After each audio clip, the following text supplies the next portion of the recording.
Salvation, for example, they tell you, you mean the 5 point something billion people who are not Christians will go to hell? Yes, they will. The Bible said concerning Noah, it said because of Noah alone, his whole generation was judged. It was one man against a generation. And God was not moved that the crowd against one man, he would rather go with the crowd. No, it was not a factor. It was about the government that flowed from his spirit. And so even though Noah was one man against a generation, God stood with Noah and the whole earth was wiped away. That's how rigid a kingdom operates. If 8 family was spared and the whole world perished, the God that did it before can do it again. You know, people don't know kingdom. The power of a king is tied to his alignment to his own word. And so a king can banish his own son. He will go home and weep.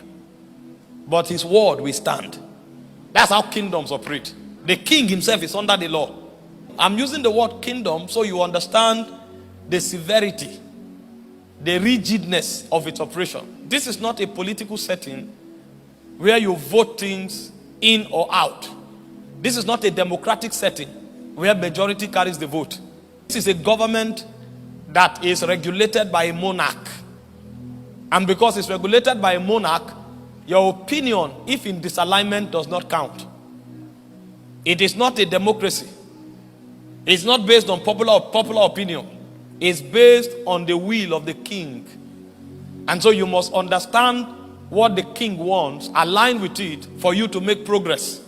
If you know it, you will discover there's no bias. I was doing a series recently on marriage.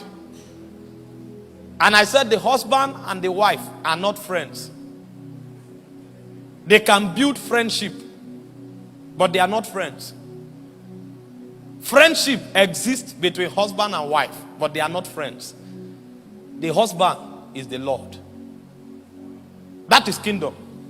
You know, if you bring it to contemporary society, they can't understand it. But the scripture did not say the husband is his wife's friend. It said the husband is Lord. And he said, as Sarah called him Lord, he said, you too, you are daughters of Sarah. So your husband is Lord. And in case you say it's an allegorical statement, it's a figure of speech. He went to Ephesians chapter 5 verse 22. He said, as Christ is Lord over the church. He said that is... You know, the church is not the friend of Jesus. But there is friendship between Jesus and the church. As the church is submitted to Christ, he said that is how the wife is subject to the husband. So, in case you say it's a figure of speech, it's not. But you see, if you are in a democratic regime, you can take it to Facebook and begin to argue on Facebook. You can even pick 1 or 2 experiences that are not right. Because some husbands are boys, they are not men.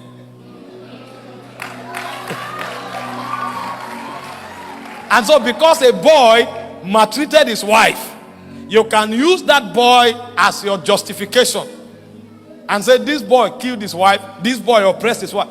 Even if 90% of husbands who unfortunately are boys maltreat their wives, it doesn't change the law. It's called kingdom. And we are in light. We are not trained by the American government or their philosophy. We are not trained by the civilization of England. We are trained by Zion. And so even if they change the constitution in America, the Bible cannot be changed. It says heaven and earth will pass away. Not one jot or tittle of scriptures can change. And so no matter how they redefine it, the husband is Lord. As Christ is Lord over the church. And then when it came to the husband, he said love your wife. But he said love is not a feeling. In case you assume that it's how you feel towards her, I'm not talking feeling. He said the love in this context is self-denial. He said as Christ died for the church, He said that is how you will die for your wife. That means the husband that looks as if he has authority is actually the weaker vessel in the marriage. You wait.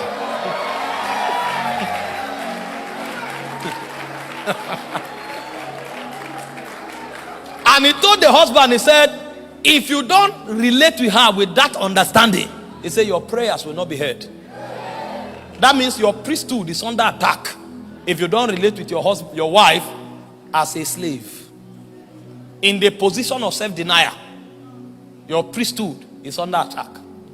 Now, when you are defining it from the realm of men, you will actually use husband and wife so that we understand. But when you go into light, the definition is higher, because it's about government, it's about authority. Because when God pioneered the institution called marriage, his priority is not about a man and a woman.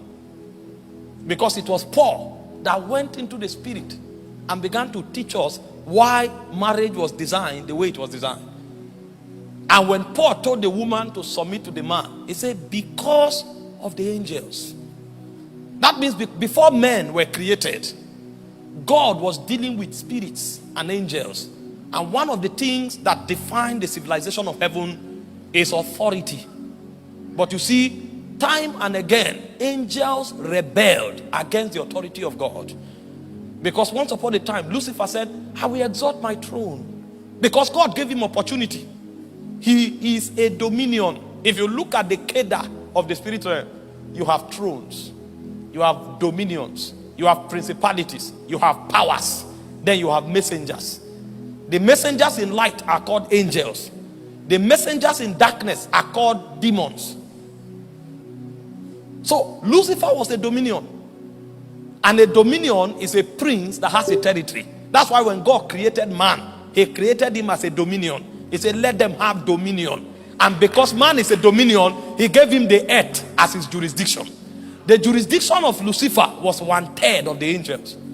And so because he had the privilege of authority in Zion, he could wield authority. He now became creative. And he thought, if 1/3 of the angels are subject to me, I can overthrow God. So he doesn't understand how to handle authority. And so they said there was no space, no place found for you. And he was cast from Zion. And so when God saw that the principalities did not understand authority, he now created a school of the spirit in Eden. And he put a man and a woman there to become teachers of principalities. And so when he told the man, be Lord, he wanted the man to show what it means to handle authority. So that the dominions in heaven will understand that authority does not make you powerful. Authority actually brings you under government. Because the only way you can wield authority is through self-denial. If you think of yourself, you can't handle authority. And so the husband is actually a teacher in the spirit that trains spirit on how to exercise authority. And that exercise is through self-denial. But when the man couldn't do it, Jesus had to come and marry the church. So he taught princes how to wield authority by dying for the church. And when he told the woman submit, it was not an attempt to marginalize her. Because there are two sides to authority. There is the side of exercise and there's a side of submission. So he gave the man the side of exercising, and he gave the woman the side of submission. So both of them are actually in the realm of light, not husband and wife. They are teachers of authority in the school of the spirit. One teaching how to exercise and another teaching how to submit.